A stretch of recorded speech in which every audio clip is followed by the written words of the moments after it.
Olá, pessoal do sexto ano, tudo bem com vocês? Vamos então aí para a nossa aula de hoje, falar um pouquinho, mais um pouco de bacias hidrográficas, falar um pouquinho também de águas subterrâneas. Esse vai ser o foco da nossa aula de hoje, né?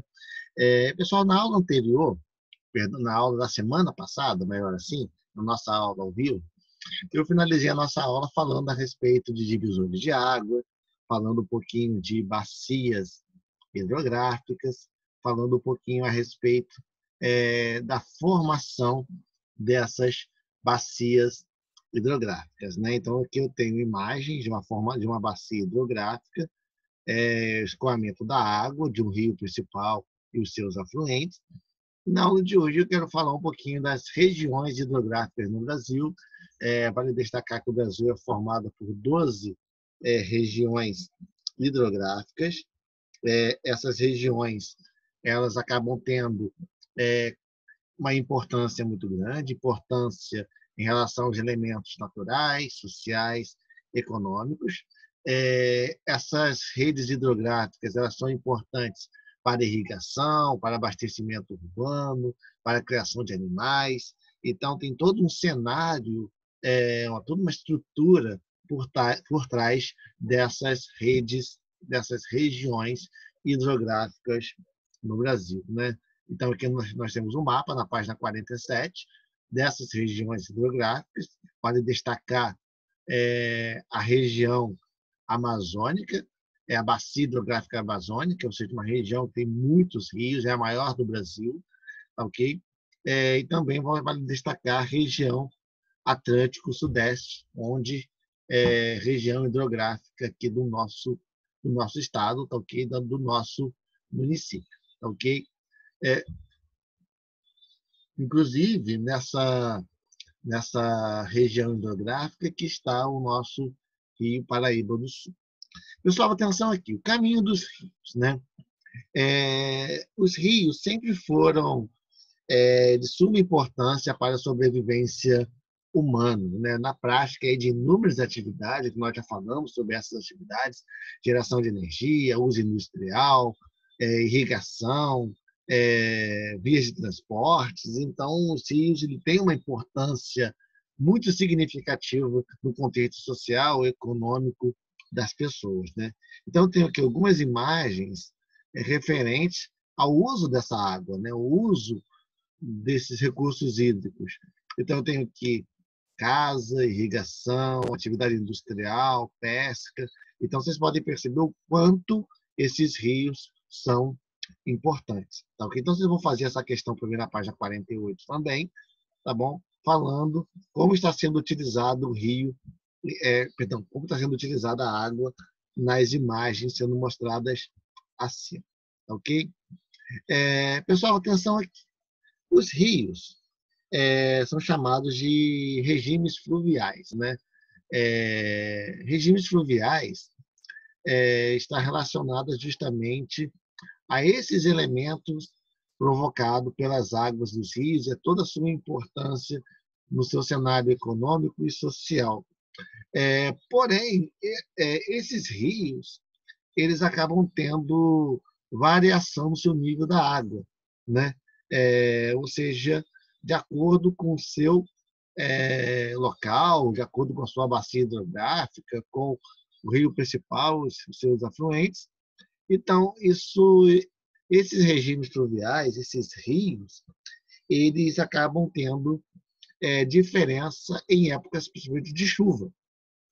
Então, nós temos aí os períodos de cheia, ou seja, a época que os rios recebem uma maior quantidade de água das chuvas, recebe também uma, um fator importante, pois nem sempre essa cheia é no local que o rio passa, às vezes essa cheia do rio é proveniente lá na nascente do rio. Esse aqui é o exemplo, Rio Paraíba do Sul. Se ficar chovendo, né, 15 dias, uma semana lá em São Paulo, o Rio Paraíba aqui em Campos, ele vai encher, né? Então, são justamente relacionados aos períodos de cheia, períodos de chuva. E também nós temos o período de vazante. Esse período de vazante são épocas mais secas, né? Épocas nas quais a quantidade de chuva é reduzida, então, com isso, o volume dos rios acabam tendo uma diminuição nesse contexto. Nesse período de vazante, muitos rios chega a secar, né? Deixando o seu leito à mostra, deixando ali uma aparente até um pouco feio. Esses rios são chamados de rios temporários. Esses rios temporários, eles ficam mais presentes, ficam mais visíveis em épocas de chuva. Quando não chove, esses rios secam. Muitas vezes secam totalmente. E um exemplo disso são justamente o volume de chuva, a questão do clima, vários elementos relacionados ao local que esses rios acabam sendo, local que esses rios passam, né? Então é importante entender a estrutura desses rios, tá ok? E além disso, pessoal, vale a pena a gente destacar aqui os rios subterrâneos, né? As águas subterrâneas. Corresponde a 30% da água doce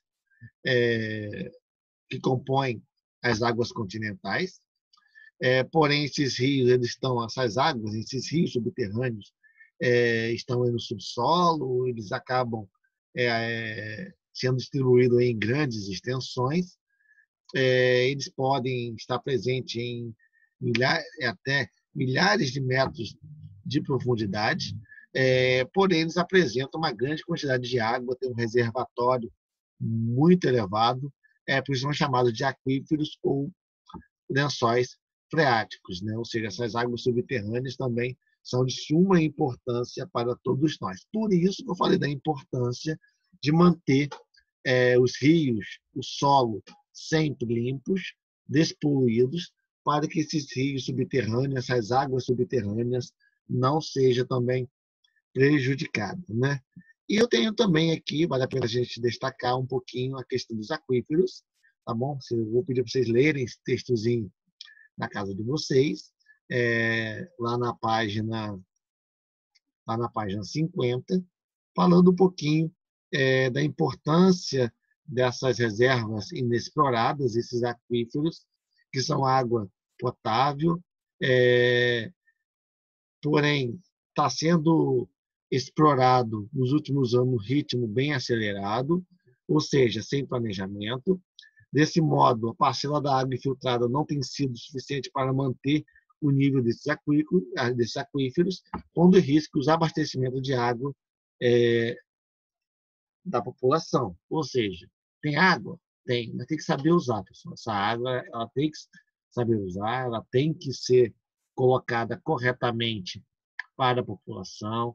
Não podemos, né, utilizar recursos, de certa forma, e desses recursos poluir o ambiente, ou seja, utilizar aí recursos relacionados à matéria-prima, por exemplo, produz os produtos mais variados possíveis, esses produtos são descartados, então vira lixo, então tem que tomar cuidado com esse descarte desse lixo, tem que tomar cuidado, as empresas, né, têm que se conscientizarem em relação ao esgoto, né, aos resíduos químicos que têm que ser descartados de maneira correta, acaba sendo descartado também de uma maneira inapropriada. Então, é importante a gente cuidar desse recurso tão importante para todos nós, ok? Então, basicamente é isso, pessoal. Obrigado pela atenção de vocês.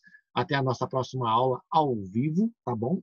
Para a gente debater esses assuntos, tirar as dúvidas e avançar um pouco mais no conteúdo. Um grande abraço a todos, pessoal. Até a nossa próxima aula.